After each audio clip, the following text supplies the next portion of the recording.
ಕಲಿಯುಗ ಇದು, ಧರ್ಮದ ಯುದ್ಧ ನಡೀತಾ ಇದೆ. ಈ ಧರ್ಮದ ಯುದ್ಧದಲ್ಲಿ ಸನ್ಮಾನ್ಯ ಸಿದ್ದರಾಮಯ್ಯನವರು ಜಯ ಗಳಿಸ್ತಾರೆ ಅಂತಕ್ಕಂಥ ಮಾತನ್ನು ಹಂಗಂತೇಳಿ ಕಾಂಗ್ರೆಸ್ಗೆ ಹೋಗಲ್ಲ. ನಾನು ಜಾತಿ ಪ್ರೇಮಿ ಅಷ್ಟೇನೆ, ಜಾತಿ ಪ್ರೇಮಿ ಅಷ್ಟೇ. ನಾನು ಈಗೇನು 3 ತಿಂಗಳು ಕೋರ್ಟ್ ಅವ್ರಿಗೆ ಕೊಟ್ಟಾಯ್ತು ಎನ್ಕ್ವೈರಿ ಮಾಡಿ ಅಂತ ಲೋಕಾಯುಕ್ತ. ಇವತ್ತು ಭವಿಷ್ಯ ಹೇಳ್ತೀನಿ, ಸಿದ್ದರಾಮಯ್ಯನವ್ರಿಗೆ ಕ್ಲೀನ್ ಚಿಟ್ ಕೊಡ್ತಾರೆ. ಈ ರಾಜ್ಯದಲ್ಲಿ 5 ವರ್ಷ ಸಂಪೂರ್ಣವಾಗಿ ಸಿದ್ದರಾಮಯ್ಯನವರು ಆಡಳಿತ ನಡೆಸ್ತಾರೆ. 7 ಕೋಟಿ ಜನರ 90% ಹಿಂದುಳಿದ ವರ್ಗದ ಜನರ ವಿಶ್ವಾಸ ಪ್ರೀತಿ ಸಿದ್ದರಾಮಯ್ಯನವ್ರ ಮೇಲೆ ಐತೆ. ಕಾಂಗ್ರೆಸ್ ಅಲ್ಲ, Siddaramaiah. Without Siddaramaiah there is no Congress. Siddaramaiah ಇದ್ದರೆ ಕಾಂಗ್ರೆಸ್.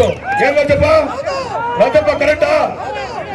ಸಿದ್ದರಾಮಯ್ಯ ಮುಖ್ಯಮಂತ್ರಿ ಆಗ್ಬೇಕು, ಪರಿಶಿಷ್ಟ ಜಾತಿಯವರು ಮುಖ್ಯಮಂತ್ರಿ ಆಗ್ಬೇಕು ಈ ರಾಜ್ಯದಲ್ಲಿ, ಅಲ್ಪಸಂಖ್ಯಾತರು ಮುಖ್ಯಮಂತ್ರಿ ಆಗ್ಬೇಕು ಈ ರಾಜ್ಯದಲ್ಲಿ, ಅಹಿಂದ ವರ್ಗ ಈ ರಾಜ್ಯವನ್ನು ಆಡಳಿತವನ್ನು ನಡೆಸಬೇಕು. ಕಂಪಲ್ಸರಿ ಕರೆಕ್ಟ್ ಅಲ್ಲ. ಸಣ್ಣ ಆರೋಪ ಬಂದೈತೆ ಅವ್ರ ಮೇಲೆ, ಈ ವಕ್ಫು ಅದೆಲ್ಲನೂ ಅದನ್ನೆಲ್ಲ ಸರಿ ಮಾಡ್ತಾರೆ.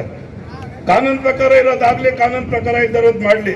ಈಗ ನನ್ನ ಜಮೀನು ಬಡ್ಗೋಗ್ಬಿಟ್ರೆ ನನ್ನೇನು ಬಾಯಿ ಪಡ್ಕೊಂಡ, ಅದನ್ನೆಲ್ಲ ನೋಡಿ ಮಾಡಬೇಕು. ಅದರಿಂದ ಇಷ್ಟೇ, ರಾಜಕೀಯ ಭಾಷಣ ಅಲ್ಲ, ಸಿದ್ದರಾಮಯ್ಯ ನುಗ್ಲಿದ್ದಲ್ಲ, ಕಾಂಗ್ರೆಸ್ ಬೈದಿದ್ದಲ್ಲ. ನಮ್ಮ ಸಮಾಜಕ್ಕೆ ಅನ್ಯಾಯ ಆದಾಗ ಇಡೀ ಸಮಾಜ ಎದ್ದು ನಿಂತ್ಕೋಬೇಕು. ನಮ್ಮ ಸಮಾಜಕ್ಕೆ ಅನ್ಯಾಯ ಆದಾಗ ಇವಾಗ ಸಿದ್ದರಾಮಯ್ಯನವ್ರ ಮೇಲೆ ಆರೋಪ ಬಂದೈತೆ, ಅದು ಸುಳ್ಳು. ನಾವೆಲ್ಲ ಪ್ರತಿಭಟನೆ ಮಾಡ್ಬೇಕು. ಯಾಕಂದ್ರೆ ನಾನು ಬಿಜೆಪಿನಲ್ಲಿ ಇದ್ದೀನಿ, ನಾನು ಮಾಡೋಕ್ಕಾಗಲ್ಲ. ಸತ್ಯ ತಾನೆ. ಅಂದ್ರೆ ನಾನು ಪ್ರತಿಭಟನೆಗೆ ಹೋಗ್ಲಿಲ್ಲ, ಮೆರವಣಿಗೆ ಹೋಗ್ಲಿಲ್ಲ, ಭಾಷಣ ಮಾಡಕ್ ಹೋಗಿಲ್ಲ. ನಮ್ಮ ಮುನ್ಸಾಮಾನ್ಯ ಯಾವಾಗೂ ಬೈತಾ ಇರ್ತಾನೆ ಸಿದ್ದರಾಮಯ್ಯ.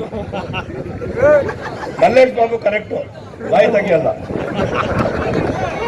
ಶಿಡ್ಲಘಟ್ಟ, ಚಿಂತಾಮಣಿ, KGF, ಬಂಗಾರಪೇಟೆ, ಮುಳಬಾಗ್ಲು, ಕೋಲಾರ, ಮಾಲೂರು 3 ಲಕ್ಷ ಓಟ್ ಐತಣ್ಣ ನಮ್ದು. ನಾವು ಎಲ್ಲ ಹುಷಾರವ್ರೆ ಕುರುಬ್ರು, ಇವಾಗ ಎಲ್ಲ ಹುಷಾರವ್ರೆ. ಅದರಿಂದ ನೋಡ್ಕೊಂಡು ಮಾಡಬೇಕು. ಸತ್ಯ ಇರಲಿ, ತಪ್ಪು ಮಾಡಿದ್ರೆ ಮಾಡೋಣ. ಸಿದ್ದರಾಮಯ್ಯನವ್ರಿಗೆ ಸೈಟ್ಗಳು ತಿಂತಾನ.